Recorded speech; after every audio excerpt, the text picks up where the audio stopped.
Hey everyone, how's it going? Pixels here, and in today's video I'm giving you another beginner build video on Evil Dead the game. This time we're looking at Lord Arthur. Lord Arthur is one of the most fun characters you can play in this game. I absolutely love playing this guy. You guys will have a lot of fun with him. If you're unfamiliar with him, he's from Army of Darkness. He's a really fun character, and I think he's just totally awesome, honestly. I've loved him since the beta. You know, he's one of those characters I can just pick up and just enjoy playing and just have, you know, hours and hours of fun with him, just because I love the way his active ability works, and he looks badass when he does it as well. So like with all the other beginner builds, what we do is we break down the character's abilities a little bit, and then we go through the skill tree and tell you what order to spend your skill points in. So let's begin and let's break down the character's abilities. So the first thing obviously is his active ability, the Lord's Wrath. That is obviously when you set the sword on fire, he gets all the flames coming off him. He looks really awesome doing that. You know, it has a 45-second cooldown, 15-second duration, more than enough. However, the duration later on down the line can change with each finisher that you perform, which works great. Melee damage is 20%, so it's a nice 20% buff. Unfortunately, he got nerfed. It actually used to be a bit higher from that. And again, you get a little bit of a fear reduction there, so your fear bar will drain a little bit once you activate this. And I've actually used that ability a few times just to bring my fear threshold down a little bit. And it's actually stopped me from getting possessed and stuff, and it helps out there. But you know, using this ability, the main thing you want to look for using this is, again, against boss units or helping your team out and, you know, really tough situations against possessed units and things. Okay, so looking at his next ability, this is his base aura. So this is something that's always active. This is his passive. It's a flat out 25% damage. Once you get in prestige, that goes up to 30%, which is a nice buff there. Okay, for his next perk, it is his passive ability. It's his passive aura, so you don't have to activate this yourself. It'll be a flat out 25% melee damage on any melee attack, which I think is awesome. It actually used to be split in two different skills. It used to be light attacks for one skill and then heavy attacks for another skill, which I think is pretty stupid. But they actually combined it into one, and then they start the match with a sword as well, which is great. Just to obviously go back to his active ability, if Lord Arthur has a sword, he inflicts extra damage as well, which is awesome. So when you activate his ability, he will do more damage with that. And again, you'll start the match with a sword there, and you'll get an extra 25% damage on that for himself and for his teammate. He pretty much works with any character in the game. You know, he can work with warriors, he works with hunters. Like, you wouldn't think that he works with hunters because he's buffing up melee damage, but hunters actually have like a minus melee damage debuff on their, like, just as a base, so their melee damage sucks. However, Lord Arthur can bring that back up a little bit, and that way it helps the hunters to actually perform melee attacks and do finishes so they can conserve their ammunition. So he can work well for that. Just bear that in mind when you're playing the character. If you're seeing your team comp, you know, you might think it's a bit messed up or doesn't suit Lord Arthur. Honestly, I think he works with any set amount of damage in this game. Especially support Ash as well. Support Ash he works the best with in support category, because with support Ash, his healing is based on his heavy attacks. So if he's getting an extra buff from Lord Arthur doing his heavy attacks, he's going to be healing the team more, if that makes sense, and that works out very, very good. His next one is the weapon mastery with the sword. So you get an extra 5% damage there, an extra 20% balance bar damage, an extra 20% dismemberment damage, and a plus 5% attack speed, which again is really awesome. Weapon mastery is not the greatest in this game, honestly, with the buffs.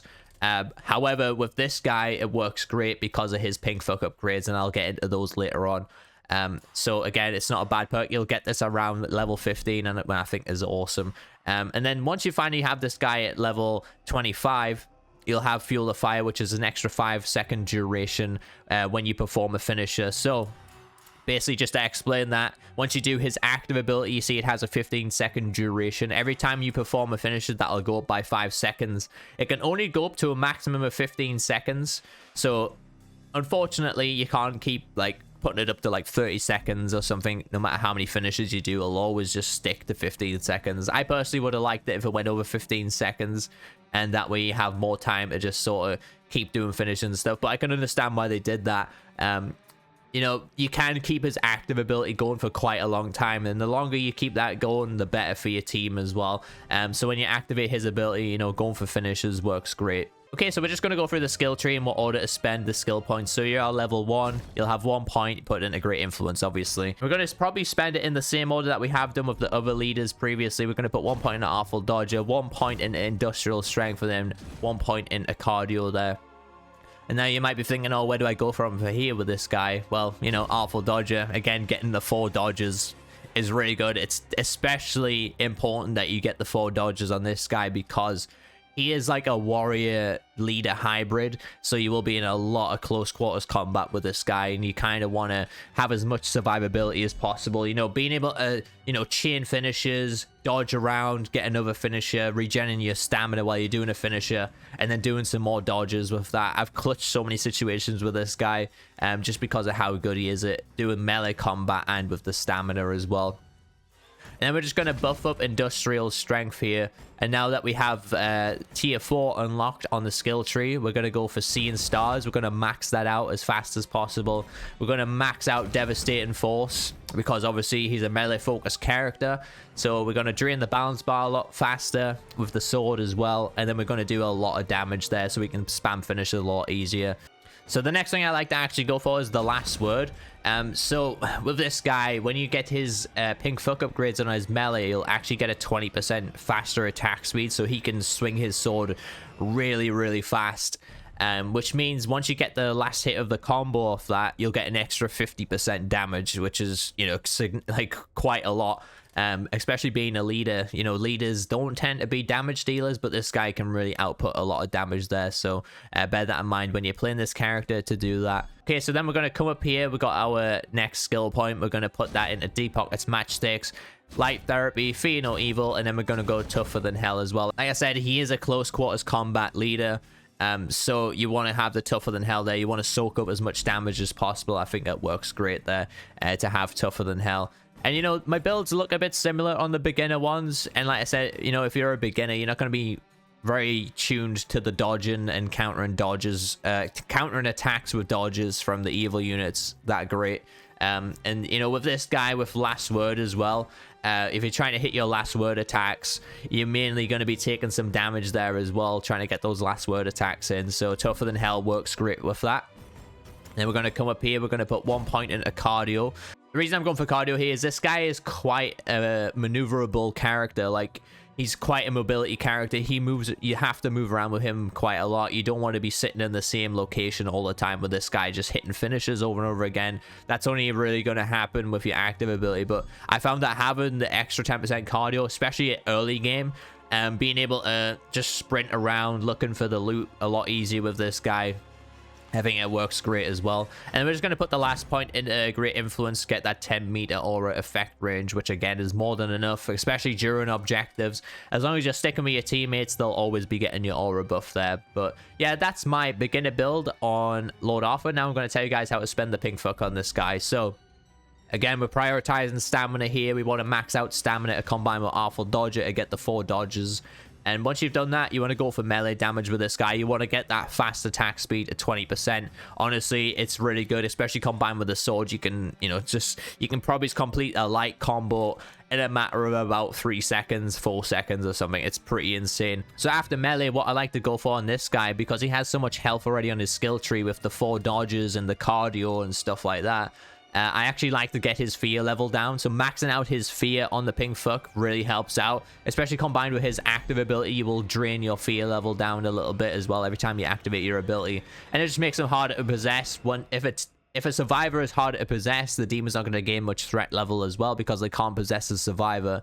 You'll find that demons really like to possess survivors, not only to do damage to the survivors, but because they like to get the threat level XP from that. So kind of taking that away from the option, taking that option away from the demons, sorry, it can be quite painful for them. And then after fear, we like to go for health there. And then from health, I actually like to go for a little bit of range with this guy. And then shields last as always, because again, I don't think shields a massive priority on leader at all. But yeah, just to recap: stamina, melee, then you're going to go for fear, then health, and then ranged. And, you know, that's the order that you should be spending the pink fucking on this guy. So yeah, just to quickly go over some weapons that you should be using on this guy. Obviously, a sword. The sword performs the best on this guy, but you'll actually be surprised. This dude works well with, like, a lumberjack axe. He works well with any balance bar weapon. You might think, you know, you don't want to be a selfish player, and you might think, oh, I want to buff up my teammates as much as possible at the moment. You know, if you're what I will recommend is, because you are new to the game, if you are watching this and you are new to the game, stick with the sword other than anything else. And once you do get him leveled up, obviously you will start with a sword. Once you get him to like level 5, I think it is. So don't worry about that. Just make sure that you stick with the sword. Any other weapon, you know, as long as it's something along the lines of a sledgehammer or a lumberjack axe or something like that, that'll work well with this guy. Don't be picking up like legendary meat cleavers or anything like that. Don't ever be picking those up anyways, no matter who you're playing. They're pretty bad. But, you know, be wary of, you know, weapons like... they're bait weapons, honestly. If you see a legendary crossbow, however, or something, you know, it's not a terrible choice to pick it up on this guy. You know, they're not the greatest weapons in the game, but if you have that for a ranged weapon option, then do that. However, like I said, you know, using something melee wise, you might as well just stick with the sword. There's not really much reason to go for anything else. The only reason you go for something else, in my opinion, is if you're a more experienced player like myself. If I went for, and I designed my build differently, I had Master of Influence and I was all about buffing up my teammates, I would go for something that had higher balance bar damage, like a sledgehammer. So that way, once I've got my Lord's Wrath ability, I can trigger that, and then I can spam finishers a lot easier with those weapons. But like I said, you know, sticking to something like a sword will work great for you. Anyways, I'm going to leave it there, guys. Hopefully you enjoyed my beginner build. If you have any questions or comments about the build or the character, leave them down below. Hit that like button if you enjoyed the video. It really helps me out. Hit that sub button if you're on the channel for more Evil Dead content and all the future Evil Dead content yet to come. And I do stream on this channel, so you don't have to go anywhere else to catch my streams as well. And I do stream this 4 days a week, so I put a lot of time and effort into this game. And thank you guys so much for watching. I've been Pixels, you're my awesome viewers. I'll catch you guys in the next one.